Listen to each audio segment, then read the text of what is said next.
ఆ! భగవంతుడు ఒక్కడిగా ఉన్నవాడు అనేకం కావాలని అనుకున్నారు.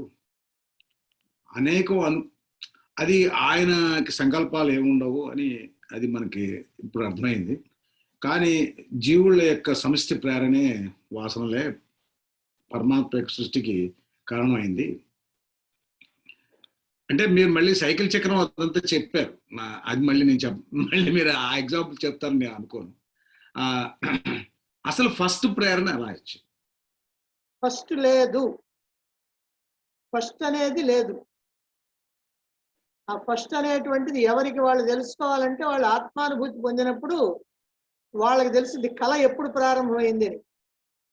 రాత్రి మీకు ఒక కళ వచ్చిందనుకోండి, ఆ కళ మీరు ఎక్కడి నుంచి మీరు కలగంటున్నారో అక్కడి నుంచే మీరు చెప్పగలుగుతారు. కానీ అంతకుముందు అంటే రాత్రి కల్లో మీకు 8 మంది అమ్మాయిలు, 8 మంది పిల్లలు ఉన్నారు.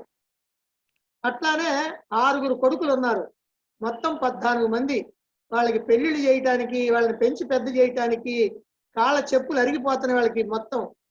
ఇదంతా శ్రమ పడతా ఉన్నారు. ఆ కళ కరిగిపోయింది అనుకోండి.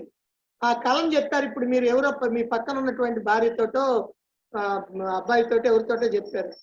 చెబితే నానా ఆ 8 మంది వాళ్ళ పేర్లు ఏందని అడిగాడు. అది మీకు కూడా తెలియదు. ఏదో 8 మంది వాళ్ళ కోసం తిరుగుతున్నారు, కష్టపడుతున్నారు. వాళ్ళని చదివించడానికో, వాళ్ళ పెళ్లిళ్ళు చేయటానికో, వాళ్ళకి ఉద్యోగాలు ఇప్పించడానికో తిరుగుతా ఉన్నారు. అందువల్ల ఆ క్వశ్చన్కి సమాధానం చెప్పలేరు. అంటే కలగన్నటువంటి మీరు, కలలో ఉన్నటువంటి మీరు, మేలుకున్నటువంటి మీకు ఆ కలలో ఉన్నంత వరకే తెలుస్తుంది కానీ అంతకంటే ఎక్కువ తెలియదు.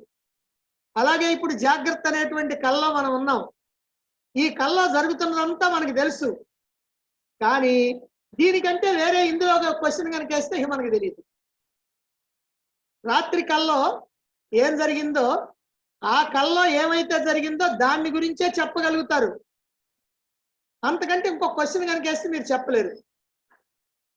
అవునా కాదా? పెద్దమ్మాయికి ఎన్నేళ్ళకి పెళ్లి చేశారు అని అడిగారు అనుకో, ఆహా అది తెలియదు, మొత్తం మీద చేశారంతే. కాబట్టి అదే నిజంగా ఇప్పుడు జాగ్రత్తలో కనుకైతే మీ అమ్మాయికి ఎన్నేళ్ళకి పెళ్లి చేశారంటే అదిగోనండి 21 చేశాను అని మీరు చెప్పేస్తారు. మరి కల్లో ఎందుకు చెప్పటం లేదు? అంటే కల్లో ఉన్నంత వరకే, ఆ కళ జరిగినంత వరకే మీరు మేలుకున్న తర్వాత చెప్పగలుగుతారు. అదేవిధంగా ఇప్పుడు జరిగినటువంటిది ఏదైతే ఉందో ఇది మాత్రమే చెప్పగలుగుతారు. కానీ మిగిలినటువంటి క్వశ్చన్లన్నింటికి ఎప్పుడు చెబుతారు? దీంట్లో నుంచి మేలుకుంటే చెబుతారు. దీంట్లో నుంచి మేలుకోవటం అంటే ఏమిటి? జాగ్రత్తావస్థలో నుంచి జ్ఞానావస్థలోకి రావటం, అంటే ఆత్మస్థితిలో నిలవటం, అంటే పరమాత్మగా ఉండటం, అంటే జీవన్ముక్తులు కావటం. అంటే మీకు జీవన్ముక్తి పొందినప్పుడు అప్పుడు అన్ని ప్రశ్నలకి సమాధానం వస్తుంది.